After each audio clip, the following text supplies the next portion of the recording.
All right, I'm going to talk about just the basic functions of the urinary system and just generally introduce you to the system. This is an excretory system, meaning it's all about excreting substances. And the kidneys are important. They're the functional organs of the urinary system. They are important because they filter your blood. Urine comes from blood. A lot of my students will mix up the urinary and digestive systems and think that they're directly linked, but they are not.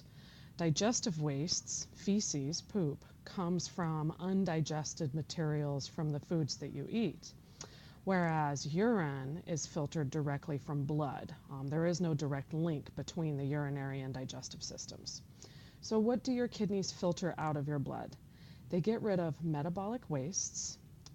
Metabolic wastes, meaning wastes you created as you did a variety of chemical reactions in your body. That's what metabolism means, is chemical reactions. And some of those chemical reactions create byproducts. For example, when you do cellular respiration to make energy, you consume oxygen, but you make a byproduct of CO2. We would call CO2 a metabolic waste. Now, in the case of CO2, you're able to release it from the body as a gas when you exhale. But there are other metabolic wastes that are dissolved in your blood plasma, and you can't release them as you would CO2. You release them instead as urine. When your kidneys do the filtering, though, they end up filtering good stuff out of the blood too, like sugar or ions. We want to return all of that good stuff back to the plasma. So that's another major job of the kidneys. After they filter stuff out of your blood, they're going to have to put good stuff back into your blood. When I say stuff, I mean solutes, dissolved materials.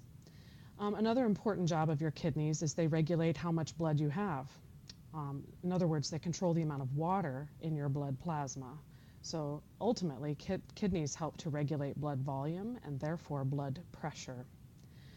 Kidneys are responsible for maintaining osmolarity of your blood. You might recall from earlier biology classes you learned about cells being in hypertonic, hypotonic, or isotonic conditions. We want to make sure that our kidneys maintain our fluids in our blood such that our cells are in an isotonic state, meaning the amount of solutes inside our cells is equal to the amount of solutes outside of our cells. And that will mean that we have control over osmosis and water won't rush into our cells or out of our cells too rapidly. We don't want any of our cells exploding or shrinking. So that's what I mean by maintaining osmolarity, is controlling the relative amounts of solutes and water, solvent, in your blood such that you can maintain isotonic conditions for your cells. Another function of the kidneys is they can act as an endocrine gland to secrete hormones. And the hormones that the kidneys secrete are renin, which you learned about earlier in the semester. It's all about controlling, ultimately, blood pressure. Remember the renin-angiotensin cascade of chemicals.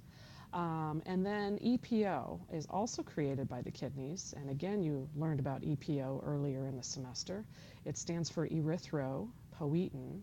Erythra means red, and poi means to create. Erythropoietin is the trigger to cause your bone marrow to make more red blood cells. Whenever you're hypoxic, meaning whenever your blood oxygen levels decrease, the kidneys will release EPO so that you can make more blood cells for holding more oxygen. And finally, as your kidneys are regulating metabolic wastes in your blood, they are by default regulating acid and base balances in your blood. Many of the metabolic wastes that you create and have to filter out to make urine happen to be slightly acidic. So a lot of times urine is slightly acidic. If you were to measure the pH of your own urine, you would often find that it's a bit below 7, around 6.5 or so. It varies from person to person though. So ultimately your kidneys, as they're doing the job of removing metabolic wastes from the body, they are also by default regulating the balance of acids and bases in your blood. So what are the types of waste filtered by your kidneys? Well, sometimes it's not metabolic waste, sometimes it's just excess ions. So for example, if you've got too much sodium or too much potassium or too much chloride, That can cause your neurons to lose functionality. It can also cause problems with your muscle, especially your cardiac muscle. So your kidneys will release that excess sodium or potassium or chloride or whatever the mineral is that we're talking about. And the metabolic wastes that your kidneys filter out are called nitrogenous wastes because they are nitrogen-based molecules. And that would include urea, which is created anytime you metabolize proteins. So anytime you break down proteins, you're going to release urea, and that is a metabolic waste that you need to remove from the body. Another metabolic waste that you need to remove from the body is uric acid. Uric acid is a byproduct of the breakdown of any nucleic acid, such as DNA or RNA. So you've got to get rid of that acidic uric acid, and that'll also help you maintain proper pH. And then in your muscles, you use a system called the phosphagen system for the immediate ATP needs of a muscle. So like the first few seconds you use a muscle, you're going to use an energy system to create ATP called the phosphagen system. And a byproduct of that energy-making system is creatinine. And that's another metabolic waste that your kidneys have to filter out for you so that you can release it through urine. So hopefully your take-home message here is that kidneys help maintain homeostatic balance in your blood.